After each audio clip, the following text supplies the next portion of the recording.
Okay, so as promised, this is a short tutorial on our web page, kind of on the BrightSpace system, but definitely on what we're doing. So at this point, if you've logged into your My Courses, you're going to come up with this screen, which is going to show you the courses you've had whenever, but also you're going to be looking at your 2023 spring classes, and that applies across the board. And you're going to see something similar to this. It's going to show you all of your classes. This class right here, Survey of World History 2, Section 8, Spring 2023, is our class. That's the one that we're specifically going to be talking about right now. So if you click on it, it's going to take you literally to our top page. Ta-da, here we are.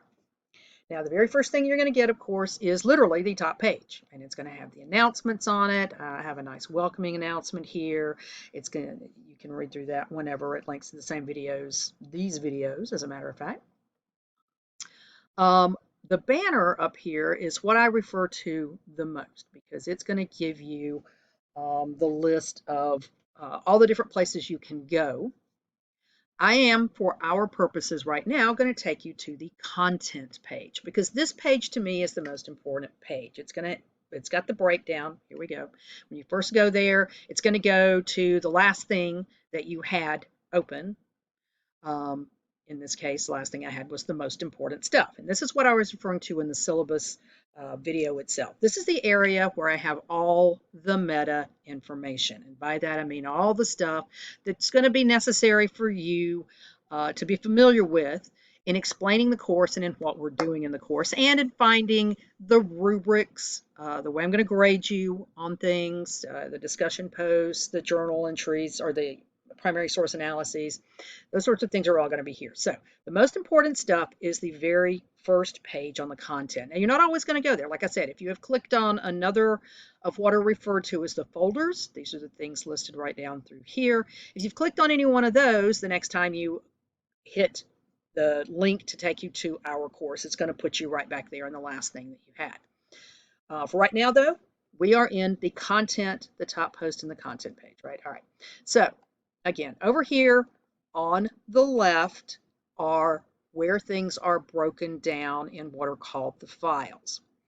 When you click on one of those, like if I've clicked on the most important stuff. So you're going to get under it all of the subfolders in the main folder. That's what those things mean. And then below that, I have the course layout. Week 1, the week starting right now.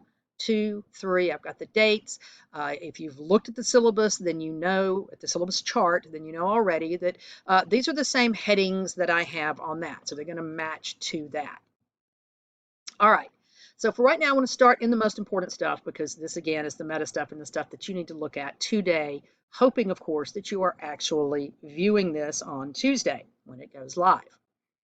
So the first subfolder in the most important stuff is the syllabus and rubrics. Now, this again, the syllabus, that's the actual document itself that was in that last video. This is where you can come to pull it up and read it at your own leisure, getting all of the points in it that I didn't go over. I actively very much encourage you to do that. This is the link, look, video. This is the link to that video that you hopefully have already seen. But if you want to see it again, there it is. Also here, we have the discussion rubric.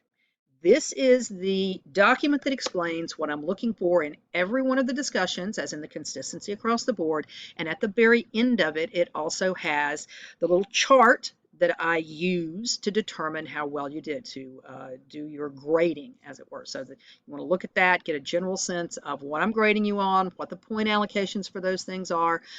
This is where you want to go. Also here is a short video on the discussion rubric itself. If you want to watch that, and I go through the rubric, basically talk out the points, explain what I'm looking for and what you need to be working with. Other important things in here, how and when to cite, which I should also have sent you in the email that I send out on the first day. Late policy, also in the email, but these are copies of those documents for you to read. Bias in historiography, important things you need to understand because that's a lot of what we're talking about when we talk about these primary source analyses that we will be working with for your papers, but also in the course of talking about the discussion posts themselves, the bias of the writers of the different things you're going to be reading. All right, the second subfolder here is plagiarism. A lot of this was covered in the syllabus, but if you want more thorough explanations of what plagiarism is, these are really good places to go to look. Third subfolder, sources themselves, primary sources, secondary sources, tertiary sources, what they are, and what you need to know about them. This particularly Rails rubric is a very good breakdown of how to analyze a primary source, which you will be doing in your primary source analyses. Interesting that it parallels there, right? Maps, you don't really need to know because I'm not going to be doing much on that. Student textbook supplements, this section on historiography is also very good as a discussion of what historiography is and how different historians fall into different groups of historiography. So these are all things that are there to help you, places to which you can refer at any point in time, again, particularly the syllabus and the important stuff right here in this first part. So let us then go to week 1, the week that actually officially starts. Here you go, January 17th to the 23rd, what we're going to be talking about, right? All right. And basically, each week, when you click on this week's top page, it's going to give you the basic stuff you need to work with, right? It's going to give you, first of all, what you need to read and or watch this week, because most of you are not going to have time to get the book before the textbook, whichever one of the four textbooks you decide to choose from. You only need one of them, just one. But most of you are not going to have time to get it between now and the time that the first discussion post is due on Thursday. Thus, I have provided you with what you're going to need, right? All right, Frankopan, right here. I referenced him in the syllabus. You don't have to buy, you can buy his book. He'd be very excited if you bought his book. It is, however, available for free at archive.org. So when you click on that, it's going to, ta-da, there you go, The Silk Roads. This is a wonderful book. It is all available for you right here. For this week, you need to read chapters 10 and 11. And if you come down here, I should have just done this. Oh, sorry. Actually, you're going to go to page 9. I'm going to show you a quick trick. You go up here, you do that. Boom, contents. Yay! You're going to start with chapters 10 and 11. If you go right here to the content page and click on it, boom, chapter 10. There you go. So easy enough. You're going to read those 2 chapters, and they're a lot of fun, actually. I really, really, really like this book. I actually encourage you open it in a new window so that you don't have to do what I'm fixing to do, which is go back to our page several times. Yeah, there we go. All right. So for this week, again, required, meaning you must read them and use them. The Frankopan book, chapters 10 and 11. And then these 4 videos, which are actually really, really good videos, one of which is actually kind of a meta, The Rise of the West, and a discussion of historical methodology. I do love John Green's Crash Course series, and I love PBS Learning. In fact, I love pretty much everything that's good in terms of historical videos. Here are some other recommended ones that you can look at, particularly as you're getting ready to start answering the questions and you're curious about it. If you do actually lay hands on a textbook in the next couple of days, read the first chapter in it. It should be a volume 2, starting in either 14 or 1500s. Read that first chapter. It'll get you what we call situationally placed in what's going on historically in the world, right? Okay, and then read these wonderful things. Now, one of the first subfolders in every week is going to be a source of primary sources. You're not required to read these. You're not required to use these. And in fact, for your first primary source analysis, I've already picked the primary sources you get to choose from, and they are located in the primary source analysis instructions for that week. You don't have to worry about it this week because that first paper is not due until week 3. But these are there so that you will have something to refer to when you get ready to write later primary source analyses and have to pick your own. I also have in each week a supplemental PowerPoint folder if you want to hit a review. I've got the Von Sivers chapter 15 PowerPoint, which if you were using the Von Sivers book would be the chapter we would start with. All of these pretty much match up to either Bentley, Strayer, and Nelson, whichever ones those are, and some other PowerPoints that I have put together talking about what the world is like in this period. These are all good things just to help you study. But your required sources for the week, for the discussion, are these five right here. Frankopan, chapters 10 and 11, and then these 4 videos, right?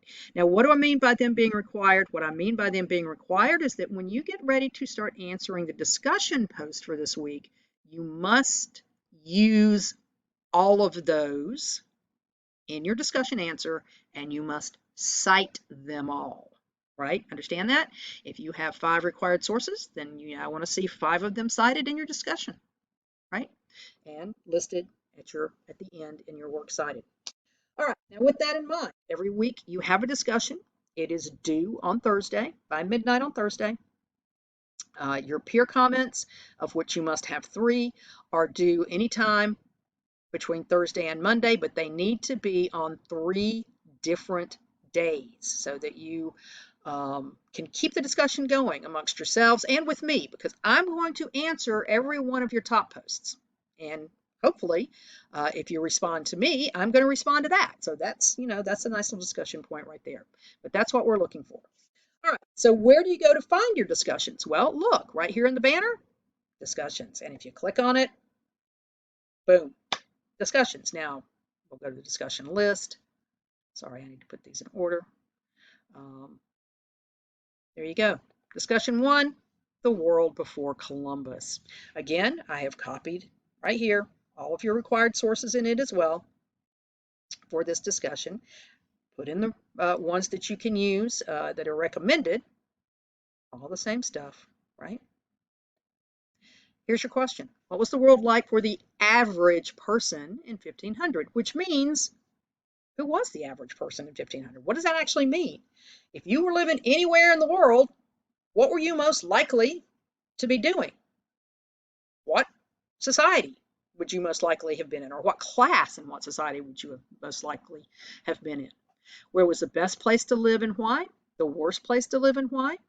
Who had the highest standard of living, and what exactly does that mean? What is a standard of living, and what does it mean to have a high one? How did Western Europe compare to the rest of the world, and why? And why do we think of history today from the perspective of the West? And by that I mean those cultures and societies that evolved from the expansion of the Western European societies into the rest of the world. All right, so foundationally then what you're talking about when we talk about the West is Western Europe, but also pretty much all of the cultures in the Western Hemisphere, which means North, Central, and South America, those areas. Why do we view history from that perspective, and should we? Why or why not? Okay, in every one of your discussion posts, you need to find a source that is not one of the ones I have listed, that is a multimedia component. So for every discussion post, you're going to do a little bit of research on your own, or find another video on your own, something that you're interested in, or something online that you're interested in that fits into the time period we're talking about. It's in that discussion. And you're going to use it also. So for the discussion post for this week, the one due on Thursday by midnight, you need to have 6 sources in your work cited and 6 sources cited in the body of your discussion, right? Because you need to have the Frankopan chapters, you need to have the 4 videos, but then you also need to have that multimedia component that you yourself have chosen, right? Okay, so when you get ready to post, you're going to click on topic, right? And it's going to take you here. You're going to start a new thread. You're going to label it whatever you came up with as the title for this particular discussion that you want to talk about. You're going to copy and paste. I encourage you not to write them directly into the box. I encourage you to write them in some kind of Word document and then copy and paste into the window that appears, mainly because you don't want to be typing in the middle of something and have the computer crash or have the internet go down and you lose everything. That has happened to me with BrightSpace. I don't recommend that. It'll make you very unhappy. So yes, you're going to want to have pre-written these things and then just copy and paste it into the window, right? Once you've posted your top post, then you can start then to reply to others. Reply to somebody else until you've posted your own top post. Right? All right, so here we are. That's how you're going to navigate, again, when you get ready to go to your journals or your primary source analyses, the papers that are due. They're all going to be listed under the assignments tab. That's where those drop boxes are going to be. Quizzes, the final and the midterm, both will be listed under that as we get close to that period so that you can do it. So yeah, this is basically the navigation for this wonderful, wonderful BrightSpace page. Again, take you back to content. Here's what it's going to look like. It's going to take us right back again to where we left last time in week 1. All right, if you have any questions, email me at fdriver@ggc.edu from your GGC email. They won't let anything else come into me. And I will get back to you as quickly as I can.